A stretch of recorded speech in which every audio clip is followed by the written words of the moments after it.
हम कल चर्चा कर रहे थे टिश्यू पे, और उसमें हमने बात की थी कि टिश्यूज़ जो हैं उसको दो ब्रॉड कैटेगरी में बांटा जा सकता है, मेरिस्टेम और परमानेंट टिश्यू।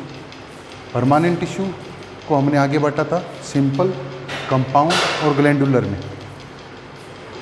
सिंपल टिश्यू वो हैं जिसके बारे में हमने बात की थी, कोशिकाओं का ऐसा समूह जिनकी उत्पत्ति, स्ट्रक्चर एंड फंक्शन ये तीनों समान होते हैं, वो किसी एक कार्य को करने के लिए साथ में हैं, ऐसी कोशिकाओं का समूह सिंपल टिश्यू कहलाता है। हम देखेंगे कि सिंपल टिश्यू को भी आगे डिवाइड किया गया है पेरेन्काइमा, कोलेन्काइमा और स्क्लेरेन्काइमा में, मर्दूतक, स्थूलकोणोत्तक और दर्दोत्तक। आज की क्लास में हम मर्दूतक को डिस्कस करने वाले हैं।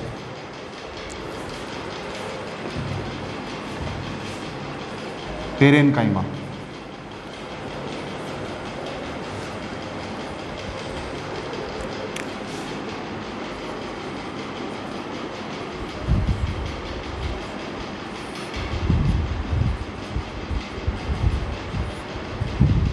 मृदुतक। पेरेन्काइमा उत्तक, जितने भी उत्तक हैं उनमें सबसे पहले बनने वाला उत्तक होता है। जैसे कि हम बात करें मेरिस्टेम की, विभज्योतक से विभाजन वाली कोशिकाओं ने सबसे पहले जो कुछ कोशिकाएं बनाई जिन्होंने अपना एक आकार ग्रहण कर लिया, एक आकृति प्राप्त कर ली और वो स्थायी कोशिकाओं में बदल गई। इस प्रकार बनने वाली जो स्थायी कोशिकाएं हैं, सबसे पहले वो कोशिकाओं का समूह जो बना है वह पेरेन्काइमा ही होता है, एक चीज़। दूसरा, पादप का ऐसा कोई भाग नहीं है जहाँ पर मर्दूतक नहीं पाया जाता, यानी कि सभी पादप भागों में मर्दूतक पाया जाता है।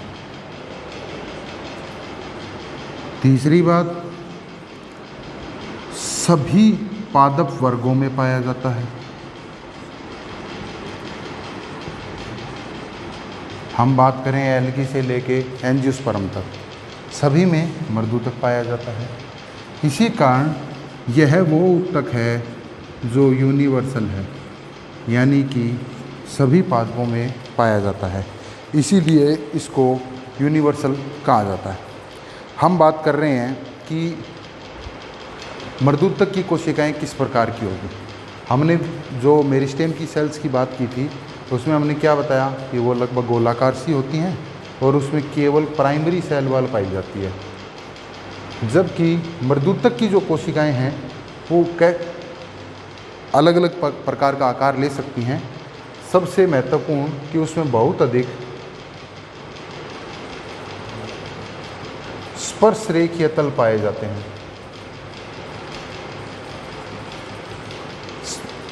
बहुत अधिक स्पर्श रेखीय तल पाए जाते हैं, यानी एक कोशिका को अनेक कोशिकाएं पास में टच कर सकती हैं, इतने उसके अंदर आपको सरफेसेस मिलेंगी।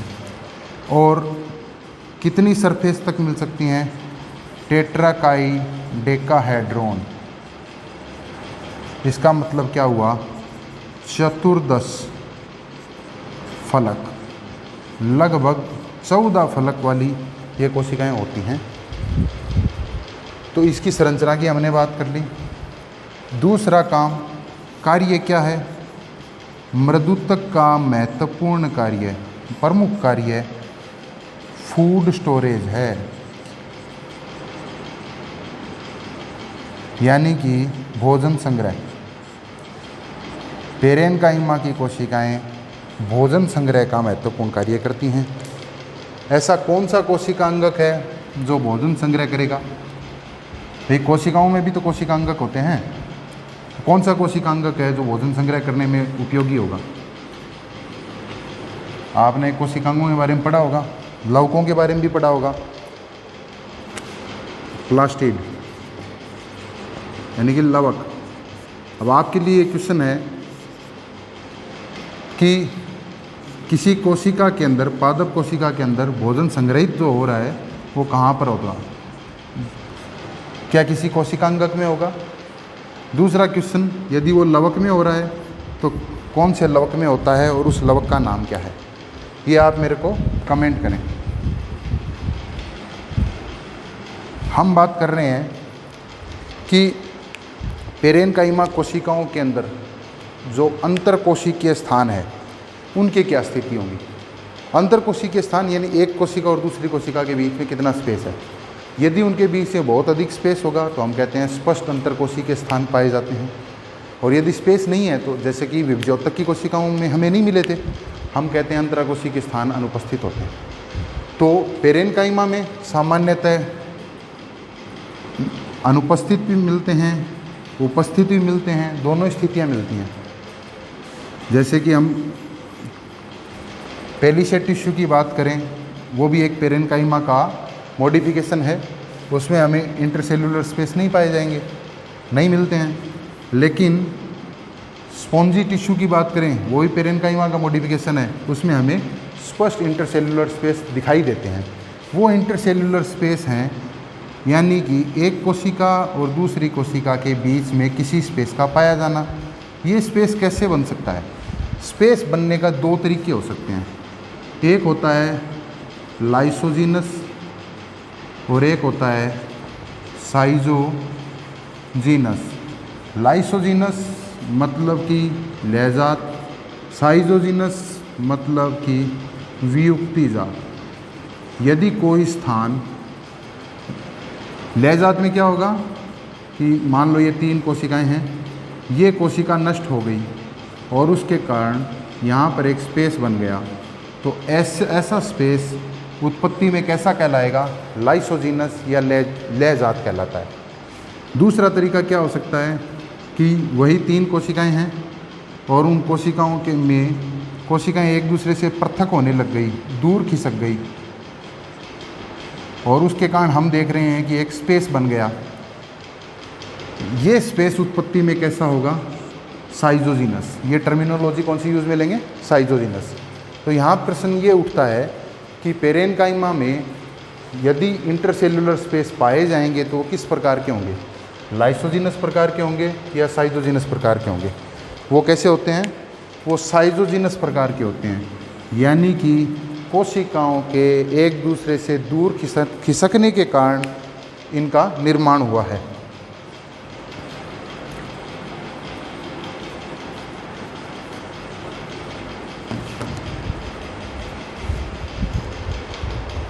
हमने बात की कि सभी पादपों में पाए जाते हैं, सभी पादप भागों में पाए जाएंगे। पादप भाग जैसे रूट में भी मिलेंगे, शूट में भी मिलेंगे, शूट के मॉडिफिकेशंस में भी मिलेंगे। पादप के आंतरिक भागों की बात करें तो एपिडर्मल जो टिश्यू सिस्टम है उसमें भी पेरेनकाइमा मिलेगा, जो बीच का ग्राउंड टिश्यू सिस्टम है उसमें भी पेरेनकाइमा मिल जाएगा। हम बात करें वेस्कुलर टिश्यू सिस्टम की, उसमें भी पेरेनकाइमा मिल जाएगा। यानी पेरेनकाइमा की कोशिकाएं पूरे पादप में हर जगह पाई जाती हैं, इसीलिए यह यूनिवर्सल है। और जितने भी आगे हम डेवलपमेंट देखेंगे वो सभी डेवलपमेंट, किसी भी कोशिकाओं में जो बदलाव आ रहा है वो बदलाव पेरेनकाइमा की कोशिकाओं में ही आगे बदलाव आ रहा है कि कोलेनकाइमा बना या हम बात करें स्क्लेरेनकाइमा बना। तो इन सभी में हो क्या रहा है? सबसे पहले मेरिस्टेमेटिक सेल ने एक पेरेनकाइमा सेल बनाई है और उसके बाद उसमें कुछ विभिन्न पदार्थों का जमाव किया गया, जिससे आगे कोलेनकाइमा और स्क्लेरेनकाइमा का निर्माण हुआ। वो हम पढ़ेंगे अभी डिटेल में, लेकिन अभी हम बात कर लेते हैं इसके मॉडिफिकेशन के बारे में, पेरेनकाइमा के मॉडिफिकेशन की।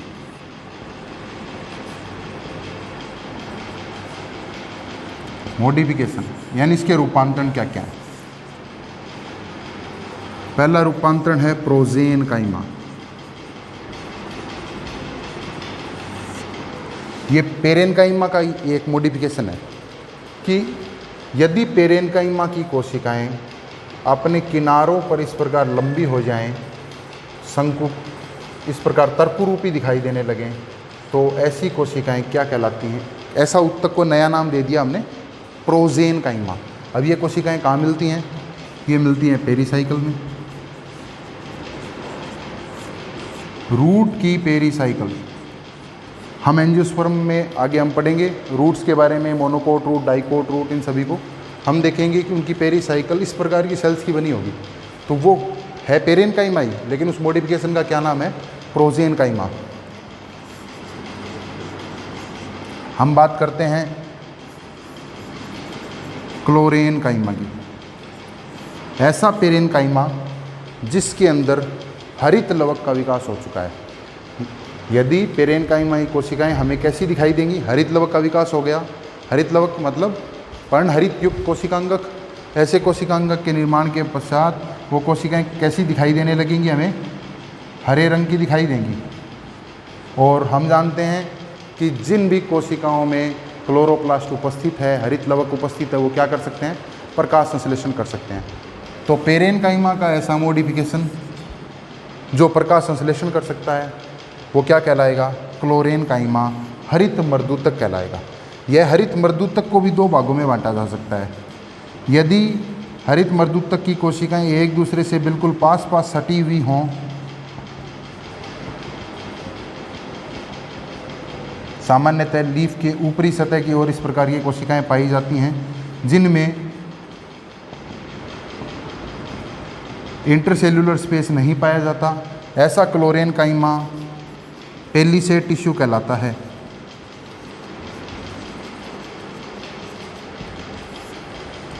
और क्लोरेनकाइमा का दूसरा जो भाग जिसका हमने डिवाइड किया है कि यदि थोड़े गोलाकार आकृति की कोशिकाएं हो जाएं और उनमें ये हरित लवक है, यही मान लीजिए आप, ये भी क्लोरेनकाइमा का मॉडिफिकेशन है। लेकिन इनके बीच में हम क्या देखेंगे?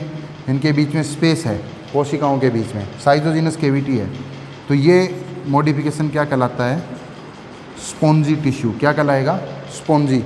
तो क्लोरेनकाइमा के दो मॉडिफिकेशन हो चुके, पेलिसेड टिश्यू और स्पॉन्जी टिश्यू।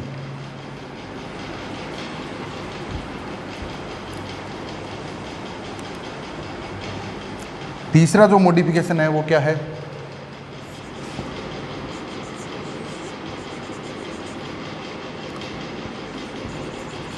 पेरेनकाइमा। ऐसा पेरेनकाइमा जिसके बीच में बहुत अधिक बड़े वायु कोष्ठक पाए जाएं, मतलब उनकी कोशिकाओं के बीच में काफ़ी बड़े बड़े स्पेस बन चुके हैं। और ये काम क्या करेंगे? इनके बीच में वायु भरी होगी और इस वायु के कारण ये एक विशेष उत्प्लावकता प्रदान करेंगे। उत्प्लावकता। हम देखते हैं कि जो हाइड्रोफाइट्स हैं, जलीय पादप हैं, उनमें कोशिकाओं के बीच में अच्छा स्पेस पाया जाता है जिन्हें वायु कोष्ठक कहते हैं, और ये उन पौधों को उत्प्लावकता प्रदान करते हैं। इसके बाद पश्चात अगला मॉडिफिकेशन है स्टीलेट पेरेनकाइमा।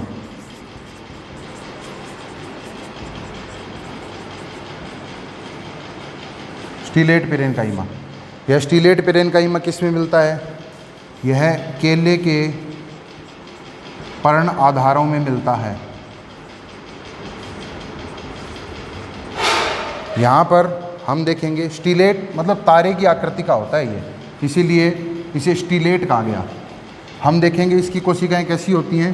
बिल्कुल तारे की आकृति की सी दिखाई देती हैं हमें। और आसपास की दूसरी जो कोशिकाएं हैं वो भी तारे की आकृति की हैं।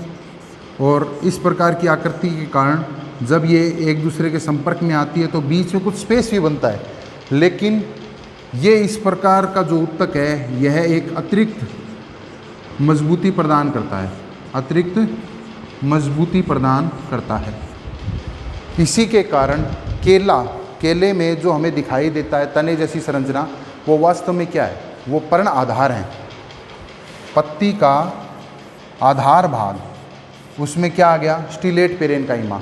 और वो स्टीलेट पेरेनकाइमा ही उसको तने जैसी आकृति प्रदान कर रहा है। स्टीलेट पेरेनकाइमा के कारण उसमें अतिरिक्त मजबूती आ गई और वह तने की तरह हमें दिखाई दे रहा है। ये हो गया चौथा मॉडिफिकेशन। हमने बात की थी पेरेनकाइमा के बारे में कि पेरेनकाइमा की कोशिकाएं सभी पादप भागों में, सभी पादपों में पाई जाती हैं, यह यूनिवर्सल होती हैं। और ये कोशिकाएं कैसी होती हैं? ये कोशिकाएं जीवित होती हैं। ये सबसे महत्वपूर्ण बिंदु है। लिविंग सेल होती हैं। और हम देखेंगे आगे कोलेनकाइमा को, स्क्लेरेनकाइमा को, उनमें कुछ अंतर देखने को मिलेगा। तो हम तुलनात्मक रूप से भी इनके बारे में चर्चा करेंगे। नेक्स्ट हमारा जो टॉपिक होगा वो कोलेनकाइमा होगा। धन्यवाद।